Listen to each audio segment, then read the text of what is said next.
ذرا headlines دیکھیے. China plans Trump and Putin Xi summit at World War II parade. She wants Trump and Putin to meet for war commemorations. Putin may meet Trump again, Kremlin says, but under one condition. Reuters, Kremlin does not rule out a Putin-Trump meeting in Beijing in September. اور یہ September میں جو parade ہونے جا رہی ہے یہ end of the World War II اس کو سیلیبریٹ کرنے کے لیے اینڈ اس کی کمیموریشن میں Putin, who has already accepted the Chinese leader's invitation, is expected to attend the event. Putin already اس کو accept کر چکے ہیں اور وہ وہاں پر جا رہے ہیں. Xi Jinping to use the occasion to hold a trilateral summit with Trump and Putin. ایک بڑی یہ بات ذہن میں رکھیں, جو ہسٹری سے واقف ہے ان کو تو یہ پتا ہوگا, لیکن آپ کے لیے دلچسپ بات ہوگی اگر جس کو نہیں پتا کہ ورلڈ وار II میں امریکہ جو ہے وہ ملیٹریلی چائنا کو سپورٹ کر رہا تھا, کیونکہ چائنا میں جاپان کا قبضہ تھا, تو امریکہ جاپان کے ساتھ لڑ رہا تھا. تو جہاں جہاں پر جاپان کی کالونی تھی, جہاں جہاں پر اس کا کنٹرول تھا, اس کو اسلحہ دے رہا تھا امریکہ. فلپائن میں جاپان کا, ٹھیک ہے نا, وہاں پر ان کا آپس میں جنگ ہوئی ہے امریکہ کی اور جاپان کی, ٹھیک ہے. اور اسی طرح چائنا میں امریکہ کی ملٹری سپورٹ جو ہے وہ جاتی رہی ہے, لیکن چونکہ وہاں پر ماؤ زے تنگ کا انقلاب آ گیا اور کمیونسٹ حکومت وہاں پر آ گئی, تو اس لیے وہ چائنا اتحادی نہیں بن سکا, وگرنہ اتحادی امریکہ کا چائنا ہی تھا. لیکن چونکہ امریکہ اور رشیا کی جنگ شروع ہو گئی, کمیونسٹ اور کیپٹلسٹ سارا معاملہ, تو چونکہ چائنا بھی کمیونسٹ تھا تو اس لیے چائنا کے ساتھ اتحاد نہیں بنا, اسی جاپان کے ساتھ بن گیا جس کے ساتھ ورلڈ وار لڑ رہے تھے, جس کے اوپر جب انہوں نے نیوکلیر بام گرائے تھے. تو اس ٹرائلیٹرل جو سمٹ ہے اس کی امپورٹنس بہت زیادہ. پھر اس کو کمپیریزن کیا جا رہا ہے یالٹا کانفرنس کے ساتھ. یالٹا کانفرنس ہم اس کے اوپر پہلے بھی بات کر چکے ہیں, کچھ مہینے پہلے جب ٹرمپ آئے تھے اور ٹرمپ پیوٹن میٹنگ ڈسکس ہوئی. تو یالٹا کانفرنس ناظرین جو ورلڈ وار II کے درمیان اور اس کے بعد ہوئی, جس میں دنیا کے اس وقت کے 3 طاقتور ترین شخص ملے, جس میں امریکہ کے صدر تھے, جس میں برطانیہ کے وزیر اعظم تھے, اور جس میں جوزف اسٹالن تھے رشیا کے, ٹھیک ہے. وہ تینوں ملے اور انہوں نے مستقبل کی جو دنیا ہے اس کا نقشہ کھینچا. ایک کیسا آرڈر ہوگا, دنیا کیسے چلے گی, وہ سارا آرڈر جو ہے وہ انہوں نے کھینچا. ایک ملاقات ان کی ایران کے اندر ہوئی اور ایک ملاقات جو ہے وہ کریمیا کے اندر ان کی ہوئی, ٹھیک ہے نا. تو اس کو یالٹا کانفرنس کہا جاتا ہے. تو آج کم و بیش اس کو ایسے ہی کمپیئر کیا جا رہا ہے کہ یہ ایک اور آج کی جو یالٹا کانفرنس ہے وہ ہونے جا رہی ہے کہ اگلی دنیا کا نقشہ اس میں کھینچا جائے گا. یہ ملاقات اتنی امپورٹنٹ ہوگی کہ اس میں غزہ بھی ڈسکس ہوگا, یعنی اوورال مڈل ایسٹ, شام, ایران, سارا مڈل ایسٹ جو ہے ڈسکس ہوگا. اس میں یوکرین بھی ڈسکس ہوگا, اس میں افریقہ بھی ڈسکس ہوگا, اس میں لاطینی امریکہ بھی ڈسکس ہوگا, اس میں اوورال ایشیا بھی ڈسکس ہوگا.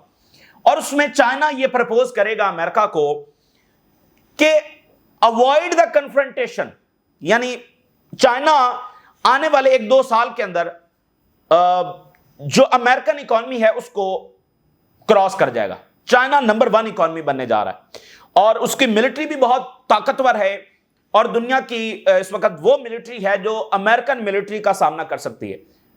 اور اگر ان نمبرز ہم دیکھیں تو چائنا کے پاس ان نمبرز فوجی زیادہ ہیں امریکہ کی نسبت, ٹھیک ہے نا. تو ملیٹریلی بھی اور انوویشن میں بھی اور اکانومی میں بھی چائنا جو ہے وہ سرپاس کر جائے گا, تو امریکن ڈومیننس جو ہے وہ چیلنج ہو جائے گی. تو چائنا یہ پرپوز کرنے جا رہا ہے اس ٹرائلیٹرل سمٹ میں کہ اوائڈ دا کنفرنٹیشن, یعنی کولڈ وار کا راستہ جو ہے وہ اختیار نہ کیا جائے, جو الٹیمیٹلی براہ راست جنگ کا بھی سبب بن سکتی ہے. اور جو پراکسی وار امریکہ شروع کر چکا ہے, مزید شروع کر رہا ہے اگینسٹ چائنا, تائیوان کا ایشو. دیکھیں غزہ بھی تو گریٹ گیم ہی کا حصہ ہے نا, سیریا بھی تو گریٹ گیم کا حصہ ہے, ایران پر حملہ بھی تو گریٹ گیم کا حصہ ہے. اور یہ گریٹ گیم کیا ہے؟ یہی لڑائی ہے ورلڈ آرڈر کی جو چائنا اور امریکہ کے درمیان اس وقت جاری ہے, جس میں چائنا اور رشیا ایک سائڈ پہ کھڑے ہیں اور امریکہ ایک سائڈ کے اوپر کھڑا ہے. تو چائنا یہ پرپوز کرنے جا رہا ہے, اور اس میں پیوٹن بھی ظاہر ہے کہ وہ یہی پرپوز کریں گے کہ ہم اسفیئر آف انفلوئنس کو بانٹ لیتے ہیں, ٹھیک ہے نا. اسفیئر آف انفلوئنس کو بانٹ لیتے ہیں, یعنی امریکہ ہے لیٹن امریکہ میں یا اٹلانٹک کے ادھر اور اس سائڈ کے اوپر, یہ والے جو ہے وہ جا کر چائنا اور رشیا اس میں انٹروین نہیں کریں گے. ایشیا جو ہے اس کو ہم چائنا کا اسفیئر آف انفلوئنس مان لیتے ہیں. ایسٹرن یورپ جو ہے اس کو پیوٹن کا اسفیئر آف رشیا کا اسفیئر آف انفلوئنس جو ہے وہ مان لیا جاتا ہے.